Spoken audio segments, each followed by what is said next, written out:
আমি বলেছি যে ব্যক্তি ময়দানে কারবালায় আওলাদ রাসূলের বিরুদ্ধে নেতৃত্ব দিয়েছে সেই ব্যক্তিকে তার পরিচয় কি?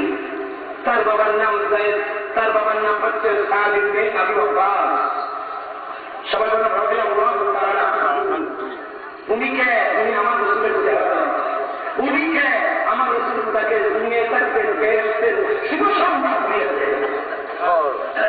আমার রাসূল দুনিয়া থাকতেই যে 10 জন চেহারাকে বেহেশতের শুভ সংবাদ দিয়েছিলেন, তার মধ্যে একজনের নাম হযরত সাইয়েদনা সাদ ইবনে আবি ওয়াক্কাস।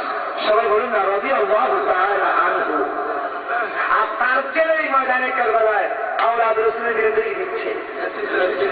তাহলে তার মানে বিপর্যয় কোথায়? এই জিনিসটা সহজে বেরিয়ে আসে।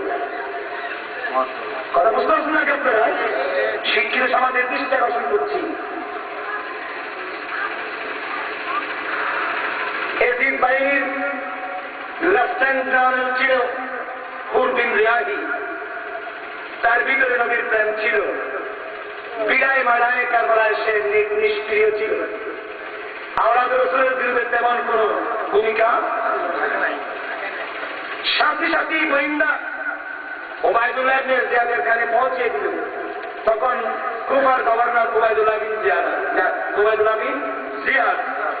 ওবায়দুল্লাহ এজিদের নিয়োগপ্রাপ্ত হয়ে বছরের গভর্নরের সাথে কুফার গভর্নরই পেয়েছ, গভর্নরের মেয়ে ভুলে গেছ।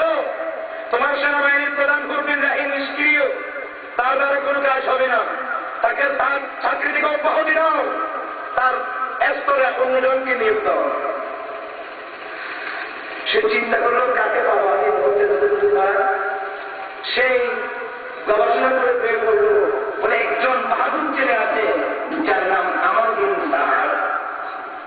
ওই সাদ বিন আবি ওয়াক্কাসের ছেলে। গভর্নর হাউসে থেকে পাঠানো হলো।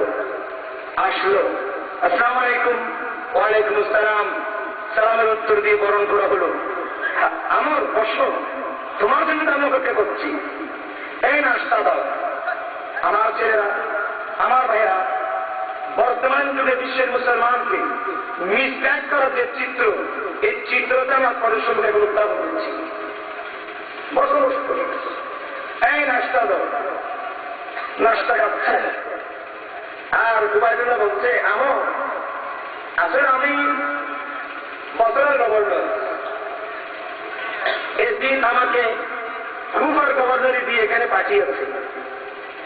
এখানে এসে আমি অনেক গবেষণা করলাম, তোমার মতো একজন যোগ্য ব্যক্তি আমি দিতে পেলাম না। এখন কি দিচ্ছে গুলা বলেন না? কারণ আগে যদি কোন একজন মানুষকে যদি মিসগাইড করতে হয়, তার কিছু পদ্ধতি আছে। সে প্রশিক্ষণ নিয়ে তো সে গভর্নর হয়েছে। এখন আমাদের অনেক ছেলেদেরকে এখানে মিসগাইড করছে না। আজকে নতুন না, এটা পুরানো স্বভাব। সে তো একেবারে ফুলে টাইট। বাবা আমার মতো দিতে আপনি মান নেই। কি হয়েছে বলেন?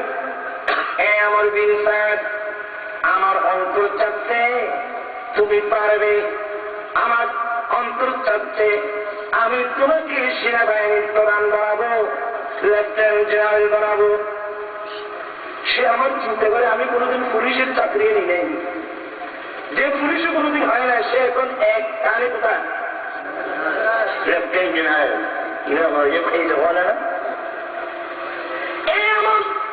আমি তোমাকে লেফটেন্যান্ট জেনারেল বানাবো।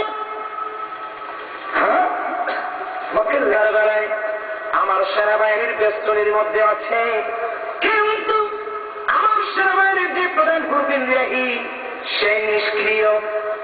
আমি তাকে চাকরি থেকে অব্যাহতি দিলাম, তার দ্বারা কোনো কাজ হবে না, তুমি পারবে। বলে আমার এখন কাজ কি? বলে তোমার কাজ হলো নিয়োগপত্র নিয়ে ময়দানে কারবালায় যাওয়া, সৈন্য নিয়ে আওলাদ রাসূল হুসাইন থেকে এজিদের খেলাফতের স্বীকৃতি নেওয়া। বলে যদি না দে, বলে খেলাফতের স্বীকৃতি যদি না দে, তার সাথে যুদ্ধ করে তাকে হত্যা করে দেবে। এটা দিচ্ছ আওলাদ রাসূল এজিদের খেলাফতের স্বীকৃতি না দেওয়ার কারণে আমি তার বিরুদ্ধে যুদ্ধ করব। এই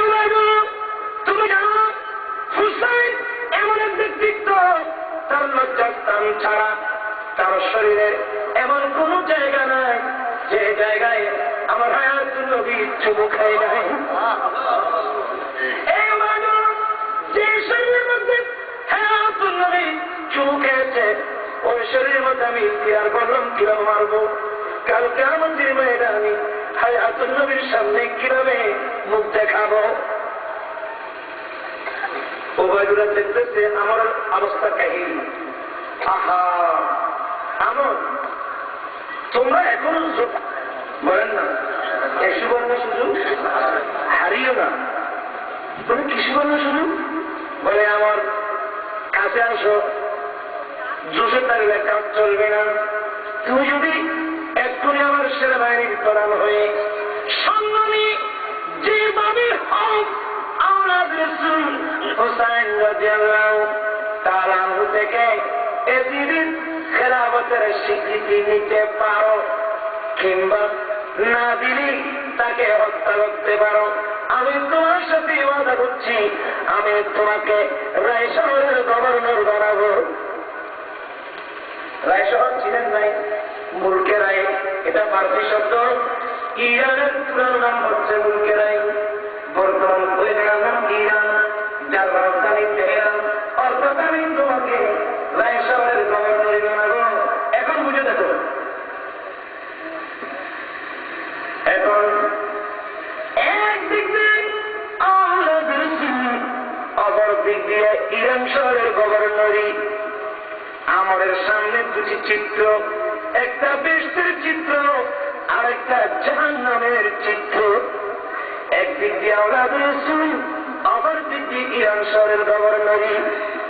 এই বিশ্বের মুসলমান ভাইরা শোনো শোনো, বিশ্ব মুসলমানের বিপর্যয় কোথায় জানেন? এখান থেকে বেরিয়ে আসবে একদিকে আওলাদ রাসূল হুসাইন, আরেক যেদিকে হুসাইন নবীও সেই দিকে, আল্লাহ বলেন আমিও সেই দিকে। আরেকদিকে আছে ইরান শহরের গভর্নরই। কোন দিকে যাব? এই দিকে যাব না এই দিকে যাব? লামকার বুঝাচ্ছে আছে।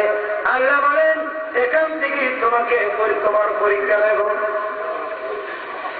ঠিক এর চিত্র তার সামনে হবে।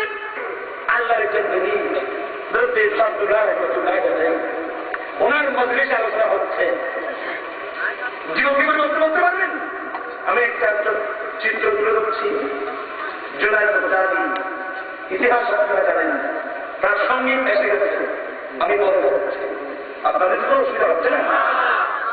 আরেকজন আওলাদ রাসূল,